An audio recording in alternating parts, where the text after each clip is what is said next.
Hello everyone, Geeks here once again. So today I am in my 1.14 snapshot world to show you a guardian farm.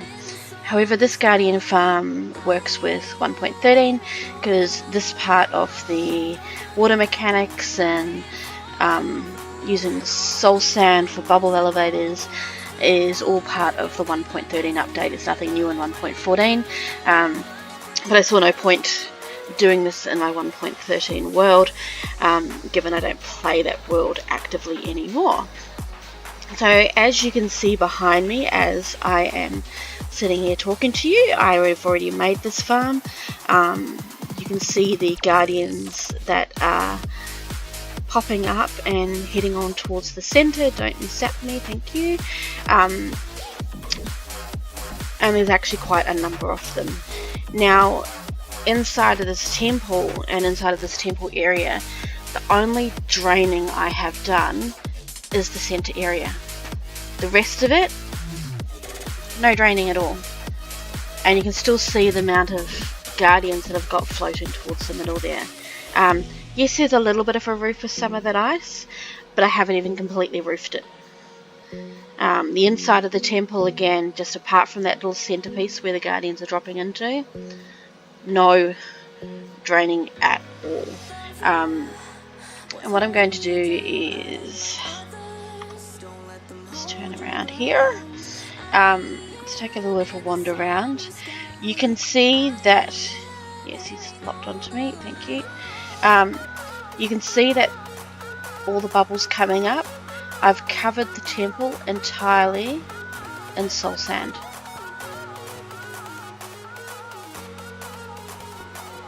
Including one row along the outside.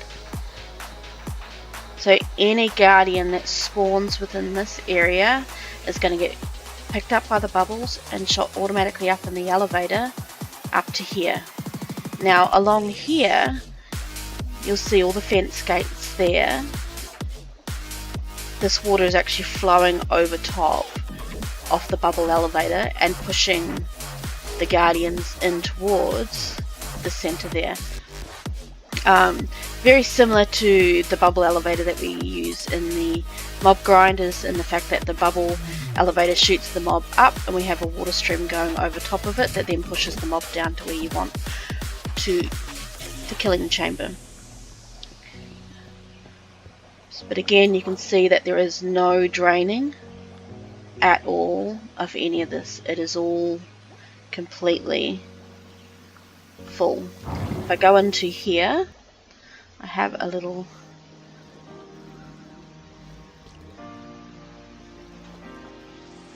so this is where they're all dropping through to.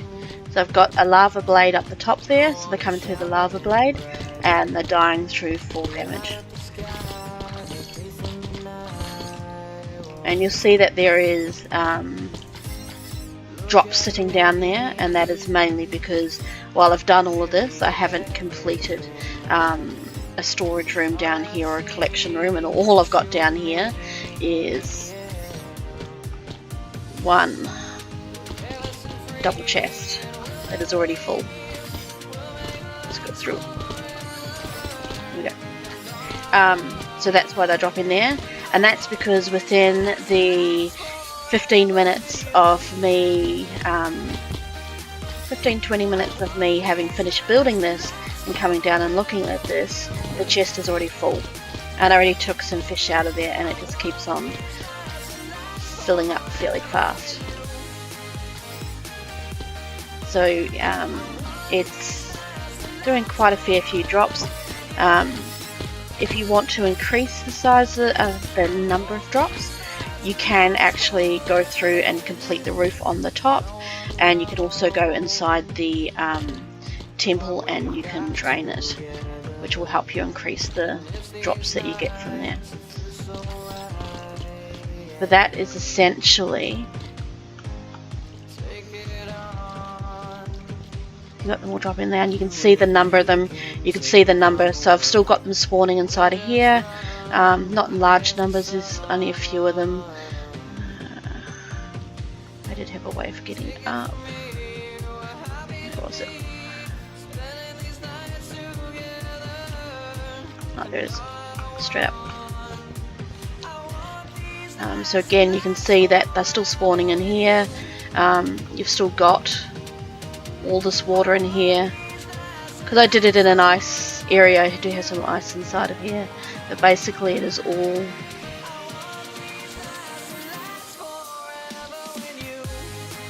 There's that lava blade there. So they're just all dropping down into there.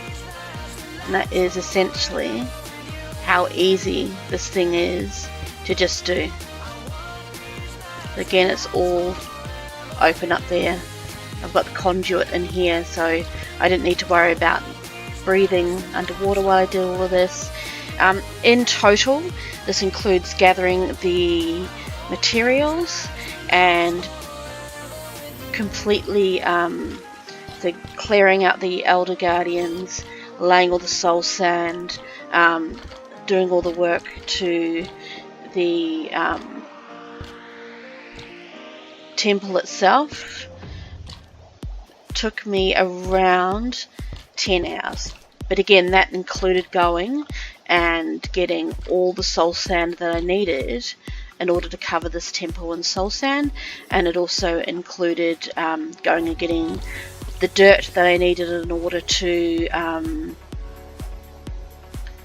place down the fence gates and allowing to create that downward flow. So you see that from this, you can see the different levels of the fence gates.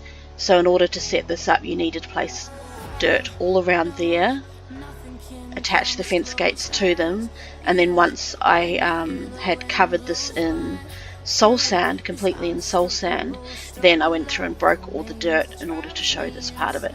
I'm going to do a link to the guy's tutorial that I followed in order to do this. He also set his up with redstone at the bottom in order to make this a turn on turn off XP farm, and obviously you can get great lots of XP from it. So it's definitely something worth checking out. I think while that's a couple of I think it was about 3 trips to the nether to get the soul sand. If I had shulkers, then it wouldn't have taken me as long. Obviously I would have been able to just fill up the shulkers, but that was all fairly quickly to mine. I mean, you're using a shovel and soul sand, it's pretty quick to do. I will post another video up showing a bit of a time lapse of the actual building part of it. If you're on a server with good gear, if you've got gaps especially, you find this a lot easier. I mean, I'm on here, I don't have the gaps. My armor is good, but it's not the best. Well, actually no, it is the best, but it is god gear, so it is fairly good. Probably I'm not the best at this, so if I'm able to do this, then anybody can do this. But this is just easy way of being able to make what you can see is quite a active farm without actually having to go ahead and spend the hours trying to drain this thing, and utilizing the bubble mechanics, which just shoots those guys up into here.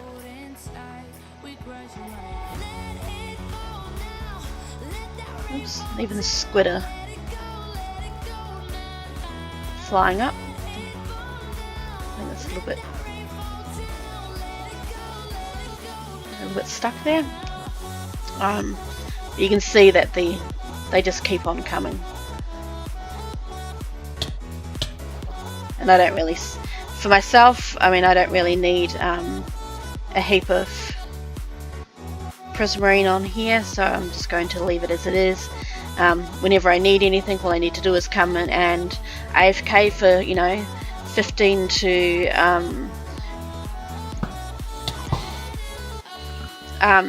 15 to 30 minutes, and I've already got a chest full of stuff. I can start quickly turning into blocks down there and take them away. So I won't even bother clearing all the ice on there. I'm not going to bother doing a roof. There's just no point.